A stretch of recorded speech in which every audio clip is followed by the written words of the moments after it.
everyone, I'm Dave Ward, and I'd like to have a conversation with you today on how the WAN is now cloudified and how the internet architecture is changing and how we got to where we're getting today, or where we got to today.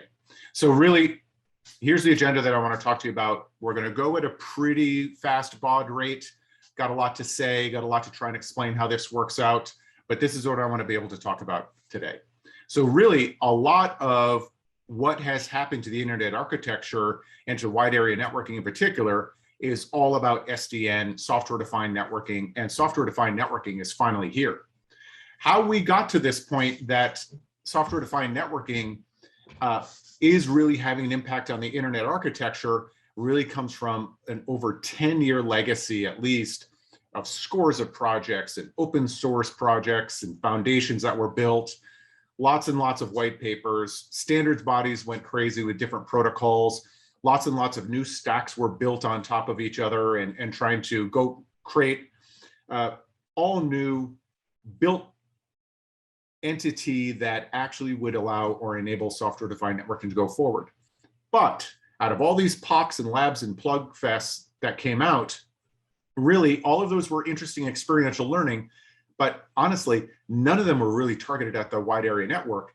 And in particular, none of them were really aimed at trying to create a new internet architecture and a business around it. And when you're looking at wide area networking and you're talking about software-defined networking in particular and the impact of SDN, it's really all about that network management, operation system, and billing support that builds out what's necessary for the WAN. But look, you don't do this in a vacuum. It's got to be built towards needs, use cases, and requirements.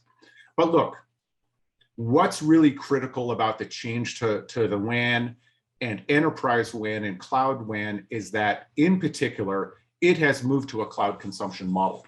And what that means is that it's on demand, it's got flexible terms, it can be programmed in real time, and you can build private networks out of this. In particular, because it's the internet architecture, it's awesome that it's secure and private like a virtual private network. But what's really different? Well, what's different about it is that it's already connected into SaaS clouds, storage clouds, UC clouds, security clouds, et cetera, and private data centers. When we talk about, or when I talk about the cloud, really, I'm talking about all these entities that are necessary to build an enterprise digital journey. And I'll spend a bunch more time talking about that in this presentation. But look, as things have been cloudified from a operations model, we can't just say, turn over a new page and let's say have a new internet architecture. We are going to continue to see a number of the hybrid cloud architectures or these vestiges of spoke backbones. They will continue. But look, what's really come onto the scene is the notion of network as a service. And network as a service, building secure private internets between clouds, is all about being on demand, being automated, orchestrated in real time, and having a fundamental different consumption, a cloud-like consumption model to be able to procure networks. So why do I say this and why do I think that this is super important? Well, look, really the issue that we're going to discuss a little bit more is that as we now have a massive work from home employee base across all enterprises, and as all those IT applications that we all use every day and that enterprises are built upon have all moved into either their independent cloud, a SaaS cloud, or into a hyperscaler cloud, really this gives rise to tens and hundreds and thousands of endpoints. And so to be able to build that critical cloud core, that agile cloud core, means that that network as a service, as that WAN as a service entity really becomes critical to connecting and building that new digital IT journey that enterprises are on and enable them to get there. We can't build our old moats around a campus anymore to be able to get to the internet or have folks tunnel back to a campus with a moat around it to get to the cloud services they need. IT is out of the cloud, and so therefore the connectivity you need to be able to get to these clouds becomes critical. That means real time, that means automated, that means on demand, that means network as a service.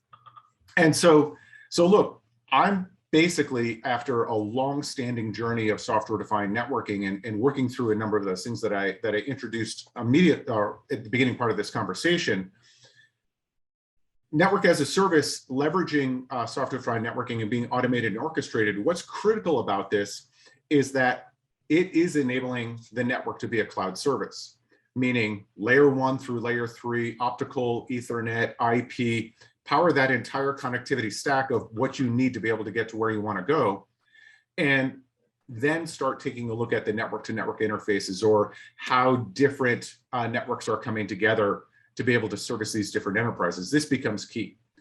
Evolving towards, and we're going to talk about this in just a couple of minutes, really the notion of marketplace adjacencies then and partnerships get turned into network adjacencies.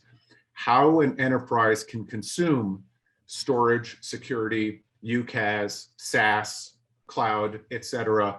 This is really the evolution of the partnerships that are there, with a consumption model out of a marketplace that's fully automated and orchestrated underneath.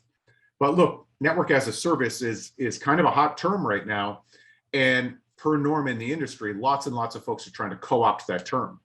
And it's what I'm not talking about is really, the leasing of on-prem networking hardware. Network as a service is an internet architecture construct. It's really that you can, on demand, you can program, you can get via code where you want to go, build your private network, build that connectivity. For me, network as a service is all about that platform layer that provides the automation and orchestration, and it's not about protocols, and it's not about hardware. It's delivering network as software, it's delivering network as code, and being able to integrate that platform into that marketplace that allows really rapid deployment, construction, and evolution of that digitization journey. So just a quick bit on how you go about building a NaaS, and really what we did in this talk's not necessarily about packet fabric, although it's kind of woven throughout the entire talk. Look, you don't start off with the SDN controllers of the past that even, an open source that evolved certain parts of the network. You don't even start by saying this protocol is king, and so therefore I'm going to base my entire future on one protocol. Like, none of that makes sense. You've got to go forward with a design model that is cloud native from the beginning, that has continuous integration, continuous development, has an architecture that allows for, all the modern development and deployment and operational techniques. And so that notion of building cloud native first, look, that was one of the things that was missing from, the previous decade of SDN history. Also, look, this notion, lots and lots of folks have talked about being API driven, but really it's exposing what you want from the network out of a platform. And it is an API first model. To have a real-time on-demand network, you have to have completely built that from the beginning, from scratch, and such that everything can be driven from the APIs. But in particular, one interesting piece that really hasn't been talked a lot about, and it's kind of a back office type thing, but it's really along the lines of what is the commercial model that's going to be presented? What is the consumption model? If your goal is to have a fully programmable network and deliver a service, and you're modeling it off of the cloud model, then you need to actually build your billing model and a consumption model from scratch, cloud native, and be able to have the contextualization within that billing model that you're targeting towards partnering with others, that you're targeting towards going towards a marketplace and a bundling. And so all of these pieces are necessary. Many of these pieces were missing from a lot of the original SDN efforts, over the last decade or so. And so really, look, one thing that I kind of want to make clear, and it's here on the bottom of the slide, is you aren't going to evolve towards this model.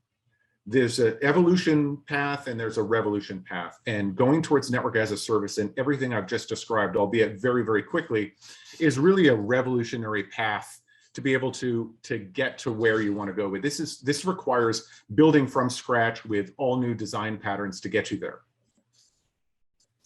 So look, if that sounds great, we don't want to do this in a vacuum. What is the real world business case behind doing these pieces?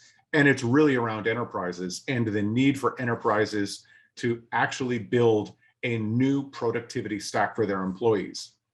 And so look, early stage network architecture for that digital journey. This is a pretty common picture taken out of the industry, and it's based upon that notion of, look, I'll build a moat around that campus. I can do it off DIY or do it myself, and I can build this, and I'll hire a big team to do networks. And my question, just like out of the hyperscaler clouds for compute, storage, and RAM is, look, if the economies of scale show that it can be done better by somebody else, why manage, own, and operate your own network when you can get one delivered just like cloud? This notion of an agile cloud core is exactly where the new enterprise WAN is being built. This is the current largest architectural shift on the internet and biggest expenditure of capital towards internet architecture efforts. Yes, there's a lot of folks talking about radios and 5G, and we can talk about that all day, all night. But look, when it comes to actual what's being built into the architecture, the rise of these massive numbers of private data center operators as well as public cloud, this is where the action is for the core of the internet. So by building out towards that agile cloud core, which is totally being missed, I think, by lots and lots of the telcos that are out there really trying to stick to point-to-point architectures, but instead building out a fabric is what I'm describing. Building out an automated fabric in particular solves scale, solves security issues by creating private networks, is fully app-centric, of course, and what's key, it's always on, it's real time, and it's on demand. And that is, if you just think about it for a second, is a fundamental shift on the way networks are currently delivered, particularly in the wide area network.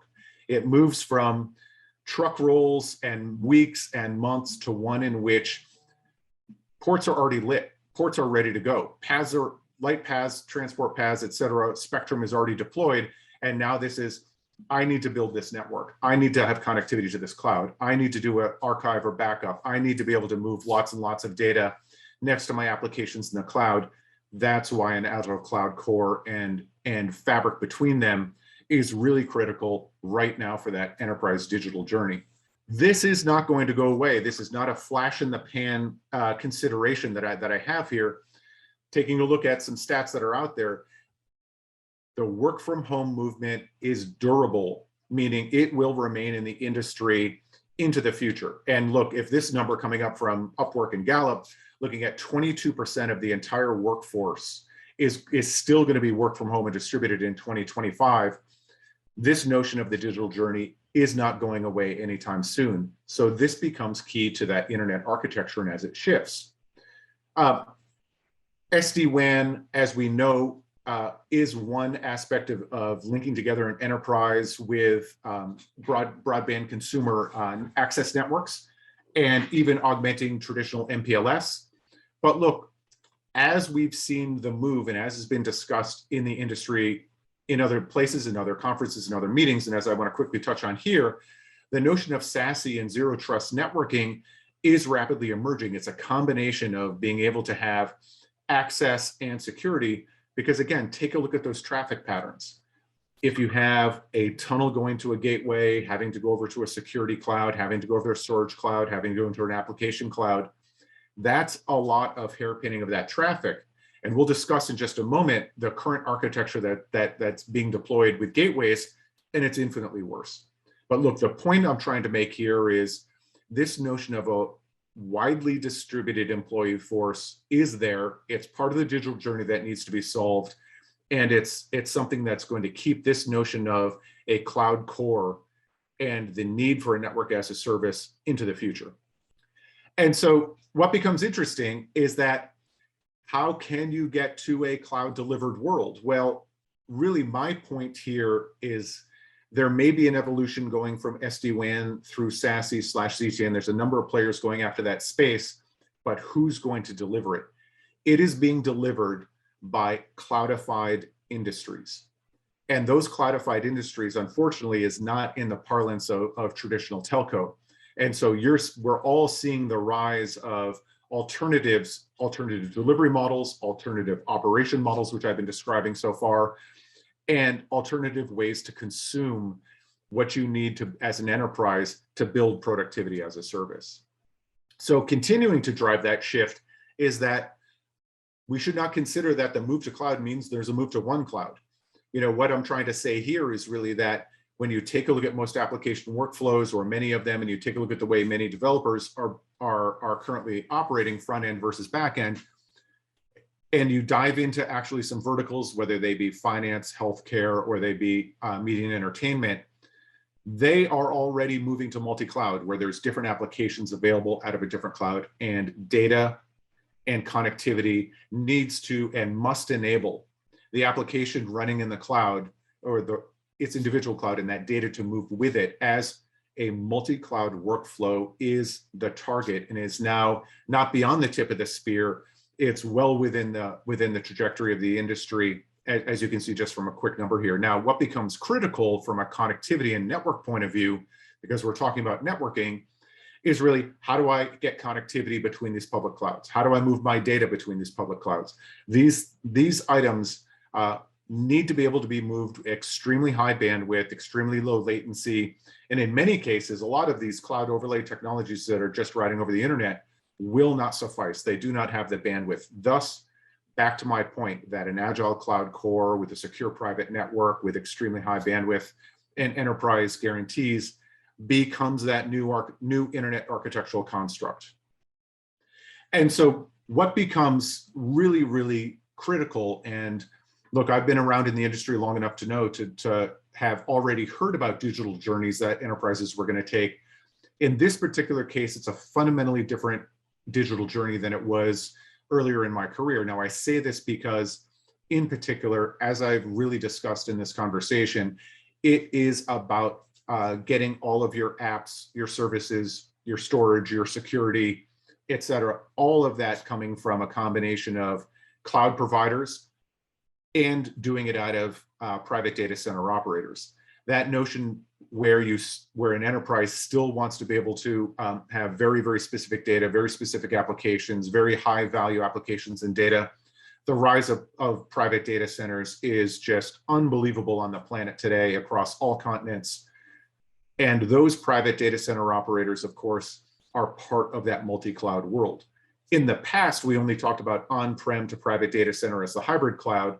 Well, those private data center operators now need to be connected into all of these other offers. That's what's changed also from both a technical architecture perspective, as well as a business perspective, and master agents, as I'm just trying to say, have also keyed into this and are creating those new partner relationships. As I look a little bit into the future, really what becomes critical is that the future of network as a service, also, you need to take an architectural lens at this. And I say this because there are a number of, again, uses of the term in which, hey, network as a service just means that I'm going to put a gateway in a data center, and that gateway in the data center is going to give me connectivity to these different clouds and these different services. Soon as I say gateway architecture, anybody who's been in the networking industry for a while should think about all of the times we've attempted to create a thin waste of traffic through any type of service. That gateway is akin to a CG-NAT, that is akin to the same architectural constructs. So just creating a mental image for you for a second. Again, if you've got a thin waste in a gateway architecture for your network as a service, and you need to go to a storage cloud, or you need to go to a public cloud, or you need to go to another public cloud, or you need to go to a private data center, think about how that data flows. It is a hub and spoke design in which you are moving the data back and forth through that gateway, creating not only a thin waste of that bandwidth, that hub and spoke design in which all of the spokes need to be pre-positioned and you don't have any horizontal connectivity, hence the rise of that cloud router, hence the need for the fabric architecture and not a gateway hub and spoke architecture. We saw this time and time again. And as an enterprise is taking a look at the architectures that are being proposed and could be used, I'm just highlighting here that there have been architectural traps set before, unfortunately, by different designs. A network as a service and an architecture in a real-time on-demand cloud fabric, agile cloud core has none of these traps. And so that piece of creating that fabric enables that open partnership, enables that notion of master agents to create the marketplaces, data center operators to create marketplaces that include additional services and partners they have. And it allows really this evolution of the industry and where applications, storage, security, and services are being delivered to actually build a new partnership and a new business mechanism to deliver what's necessary to run an enterprise and to be able to get it done. Now, there's still a ton of work that needs to be done to create this marketplace. This is an evolution in a future of where this can go, but we understand it's driven by APIs, it's driven by platform integration, it's driven by that all of the pieces of modern software designs and modern system designs in which that is the goal that needs to be built. And it's a from scratch build to be cloud native. So let's just talk about how things can evolve from a telco perspective. So look, the notion of network to network interfaces is fantastic, but they've only ever been thought of either tandem connections for transport, or they're thought about as B2B peering, or they're thought about internet exchanges. What we need to do is evolve those architectural constructs now from internet exchange to cloud exchange. And that notion of a network to network interface can be built and is being built with partners, such that all of a sudden you have a marketplace and I can get to any cloud, and you can get to any cloud based upon that fabric. Second, we do know that it's possible, and we are building with existing telcos the ability to connect EVPN services that they have to their end customers, cross an NNI into the fabric, such there can be real-time on-demand connectivity of an existing MPLS VPN with a full real-time automated cloud connectivity service at that NNI piece. And so it's really bringing that EVPN into that cloud native fabric. So as things also begin to step forward, what becomes critical is the notion of being able to expand that cloud router functionality. And that cloud router piece, which has multiple legs into multiple clouds at hundreds of gigs, also has the ability to then tie in instantaneously when it's at a border to be able to instantly create a movement and add it to the VPN of cloud to cloud data movement. And that becomes a very, very critical, as I'm saying here, an extranet building tool that hasn't been an architectural construct that's been a part of traditional VPN conversations. Okay, so let me just step forward and talk about the partnership here. Really, by no means are MPLS VPNs of any flavor dead by any stretch of the imagination. They're incredibly successful. They have a great long tail. They are really a lot of the fundamental building blocks. But my point here, coming from my last slide into this one, is really that connecting together real-time automated cloud cores into those VPNs becomes a critical new architectural construct.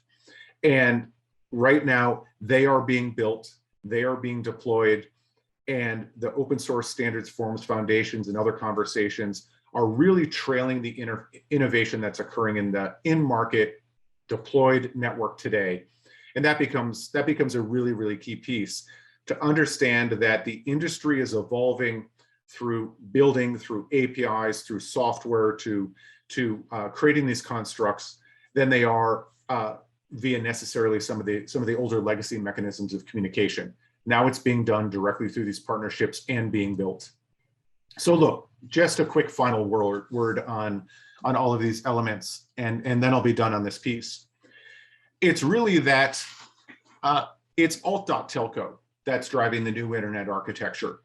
And really it's understanding the construct of setting the digital journey, the productivity as a service targets and trajectory that an enterprise wants to get to, and realize that the internet architecture is about these partnerships of these different services that have fully evolved from being on-prem to being delivered out of the cloud.